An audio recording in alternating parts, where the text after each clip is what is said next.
My Hand for Yours, written by Navy Green, read by Rashi. Hubert found Edelgard exactly where he thought he would, sitting at her vanity in her private chambers, white hair loose and thin body covered with a sleeping shift. He knew her too well, to an unhealthy amount a scarce few had been brave enough to say to his face, though most of the admissions were whispered behind closed doors in incorrect confidence, since Hubert heard about them soon enough anyways. Still, Hubert could view himself as nothing else. He was an extension of Edelgard. She was the handle, and he the bloodied blade. His devotion to her was unparalleled, unadjusted, and unworn. Or it had been, until now. That was why he had come, after all. The grand red curtains were drawn over the windows, so only a handful of candles illuminated the room, keeping the shadows of the night at bay. It was late, so his arrival, uninvited and unexpected, could be considered impolite, even considering their relationship. People would talk, especially since more interesting topics like war and the possibility of impending death had become irrelevant, but Hubert did not care. He could not endure another sleepless night, no matter the consequences to his own reputation. It couldn't get much worse, anyways. Between gossip surrounding both his relationship with the Prime Minister and the Emperor of Fodland, well... Edelgard's violet eyes met his in the mirror, wide with surprise.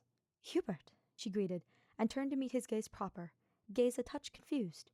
"I'm afraid you are too late to do my hair." Hubert shook his head, and took one singular step into her room, boots sinking lightly into the plush rug. He had not undertaken the duty of her nighttime routine in months, it seemed. She had both the time and energy now to do as she wished. She did not need Hubert any more, not as she once had. "No, I am not here for that. I wish to speak with you. About a private matter, Edelgard." At this the Emperor perked up, half worried and half excited. There was not much Hubert had to share with her nowadays, especially not in such a hesitant tone. He wondered what she thought he was bringing to her attention. A grand emergency to parallel a second arrival of long-dead Slithers? Some unique and worrying gossip heard from the lower classes? Or did she view him as he did her, translucent? Perhaps she had been expecting this conversation for a long time. Hubert expected very little to go by without her notice, especially concerning two of her foremost councilmen and closest confidants. "I am available," Edelgard said kindly. "Come, sit." Hubert nodded and, with permission granted, crossed the vast room of Edelgard's private chambers in a few quick strides. Gently and with careful purpose, he sat on the edge of her bed, feeling somewhat overdressed, with his emperor only in her nightgown, and he still in full regalia, though with all but one of his weapons long since abandoned, set away in the false bottom of his bedside drawer. Edelgard rose from her vanity, incredibly graceful despite the almost unbelievable strength behind her limbs, and sat herself beside him. "Tell me what troubles you." Saints, how could Hubert begin? All his tossing and turning, his minutes of pondering, turned so ignorant to the world that he had not once, but twice, knocked into a servant and startled them into a swift disappearance, only bested by his own. His many efforts to catalogue his thoughts, despite how they slipped between his fingers like blood and sand. The thoughts themselves, where to pluck the string, where to pull forth a brick for inspection, yet prevent its collapse and avoid its crumbling. "It is about Ferdinand and I." Hubert chose to begin after a long stretch of silence, as much of his thought and discussion did nowadays. Somehow, he always managed to turn to Ferdinand, like some ridiculous sunflower, and not the moss or fungi that more appropriately encompassed all he was. Ferdinand, in the correctly confident privacy of Hubert's chambers, tangled in the sheets, and each other, compared him to a lily once. Purity and innocence, Hubert had questioned, head foggy and one ungloved hand rubbing circles into the dense muscle of Ferdinand's bicep, half unconsciously, mirroring the motion of Ferdinand's hand at Hubert's hip. "It's far too late to try and trick me into believing you are stupid, Ferdinand." But Ferdinand had only chuckled. The glow of his hair spread across Hubert's dark sheets and tendrils, and his many freckles begging for a kiss each, despite how Hubert had spent much of the night doing exactly that. "No, you are a lily, dear, because I love them." "Has something happened?" Edelgard asked, and months of peace had rendered her ability to keep the edge of panic out of her voice weaker than it once had been, now no longer necessary. "No," Hubert assured quickly. "Nothing has happened. Rather, that is what troubles me." "Elaborate," she ordered, not unkindly, lips pulled into a frown. Hubert sighed, deliberated. He just had to rip the knife out by the grip and... I wish to propose. To marry him, El. I want to devote myself to Ferdinand. More than anything. like a sweet poison, like desire had snuck upon Hubert before he became aware of it, and it had struck him suddenly one day like a burst of wind from a bishop. He had fallen immediately into its hallucinatory effects, left to imagine a life together, a proper one, as Ferdinand deserved, night and day. He was Ferdinand's already, heart and soul, but their courting had not been made official, instead hidden and developed in the shadows, as Hubert preferred. Hidden meant safe, and Hubert had many enemies he had no doubt would use someone he loved against him. After all, it is what Hubert would do. Ferdinand had made it very clear he'd rather their love breathe open air, but he had endured, for Hubert's sake. But no longer. Their enemies were few and far between, and those Ferdinand could not defend himself against on his own were even fewer. Hubert had toiled and fertilized the earth for them both, torn out its weeds and crushed those pests underfoot, and it was now ready to plant a seed for all to see. Except, "That is wonderful news," Edelgard said, and he felt more than heard her unrestricted joy. Her hand touched the back of his briefly where it lay on his knee, before her fingers wrapped around it in a grip he almost feared would break them. "But what is stopping you? You did not come here to just tell me, did you?" "No," he confirmed, then hesitated. "I have come to ask you for your permission and blessing." Edelgard smiled, chuckling. "Ferdinand is not under my guardianship, Hubert. You know that." But then she paused, thoughtful. She squinted, and continued quieter, cautiously. "But you have not come here for that, have you?" "No, I—" Hubert ground to a halt and cursed himself. He swallowed, shifted closer. "I have come here asking for your permission for me, to devote myself to another." Edelgard fell silent, and Hubert refused to look at her, to investigate.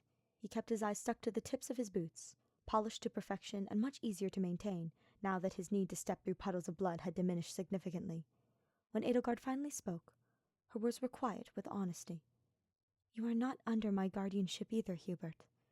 No, that had never been their relationship. Rather, if anything, it had been Edelgard under his guardianship, much like a younger sister to eldest brother, though he would never dare claim he had replaced the eldest Fresfelg sibling. But Hubert had devoted his heart and soul to her. Her faith and goals had become his by association. She may not have been his, but he had most certainly been hers. Blade to a handle, and a hand to a goal. But now he wished to be Ferdinand's, and that was that. "I know," Hubert said, "but I am yours, and I always will be, in a way. But Ferdinand and I—" He and Ferdinand were different. Not more, but different. "I understand, Hubert." Again, her fingers squeezed around Hubert's own, and he obeyed the command to meet her eyes, crinkled by her smile. "I am honored you have come to me, but it is unneeded. I desire your happiness more than my own, for all you have done for me. If you wish to devote yourself to our Prime Minister, then you will hear no argument from me, nor anyone else. I will ensure it. You have my every blessing." Hubert's breath left him shakily and without foundation, rough against his jaw, and he slumped forward in relief. He had known Edelgard would allow himself to devote himself to the feathers of another eagle, somewhere deep down where Edelgard and Hubert had created something unique though shared, but there had always been a sliver of doubt that she would not, that was all Hubert ever needed to hesitate. "Thank you," he breathed. Straightening, he met her kind gaze and replied with a smile he hoped wasn't as grim as he had once been told. "Your blessing means more to me than you'll ever know." "And your happiness is the same for me. Ferdinand will be overjoyed." Hubert swallowed as a surge of dread refilled the space it had so recently vacated. What if he says no?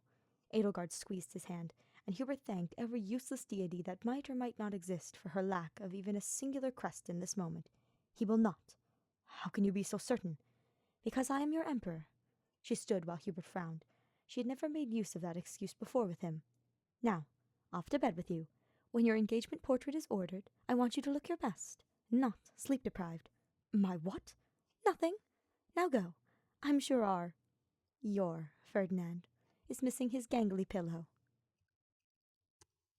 "How did Edelgard know you were going to order a portrait to commemorate our engagement, Ferdinand?" Ferdinand, his fiancé, saints above, flicked his eyes to Hubert's face, careful not to move his face or features for the sake of Bernadetta, who stood not a handful of steps away, painting their profiles. "I spoke to her about it when I asked for your hand, dear," he replied with a smile a shade more honest than the one he was being forced to maintain for hours at a time. Hubert kept his spark of surprise off his own features. "You asked Edelgard for my hand?" "Of course," Ferdinand said, as if it were the most obvious thing in the world. "Who else would I ask? Your father doesn't have a grave, and I would not spare that man an ounce of my time nor power over you anyway." Hubert flushed with pride, with joy, with honor. "I see. I must admit I feel quite silly now. I also asked Edelgard for my hand, I suppose. I am not surprised. Neither was Edelgard. She spoke to you about it?" Ferdinand chuckled. "At length." Before Hubert could bite out a retort, Bernadette had peeked out from behind her large canvas. "Ferdinand, stop riling Hubert up! It's hard enough to find the color of his complexion as it is!" "Of course," Ferdinand said with a wink to the archer. "My apologies." They then lapsed into silence again, but it only lasted a moment because, well, Hubert was with Ferdinand Bloody Ire after all, or Ire Vestra now, or something new entirely. They hadn't decided yet. "You know," Ferdinand began again, and his fingers twitched against Hubert's where they lay upon one another on the arm of Ferdinand's chair. "Edelgard is rather protective of you. I honest to Sarah's thought for a moment she would take my head for daring to ask for your hand." Hubert broke out of his neutral smile and grinned. "She made you fill out a form, didn't she?" Ferdinand sighed dramatically. "Pages of it! Hubert, all written and already prepared! I hadn't felt that scrutinized while I wrote since Byleth watched me take the Paladin certification exam." Hubert chuckled, low but not unkind. "I did the same to her when our professor came to me, though Byleth certainly had more composure than I imagine you did." "Byleth has more composure than anyone. In fact, Ferdinand!" Bernadette squeaked unhappily, and her face reappeared once again. "I do not want to remind you to stop moving again! Please!" "But I cannot help but move when I talk," argued Ferdinand without heat. "Then you must undertake the great challenge of being quiet, for our portrait's sake," Hubert said with a pointed and certainly unkind smirk. "Surely Fodlan's great prime minister can achieve that much?" Ferdinand huffed, glaring. "A challenge I will find victory in. Just you watch." Then he shut his mouth with a click of his teeth and set his head forward with a dazzling smile, intending to be recorded and placed on the imperial palace walls for generations to come. And yet his fingers squeezed around Hubert's with loving strength, and one finger gently stroked the sapphire gem set in the ring to be found there, a twin to Ferdinand's own.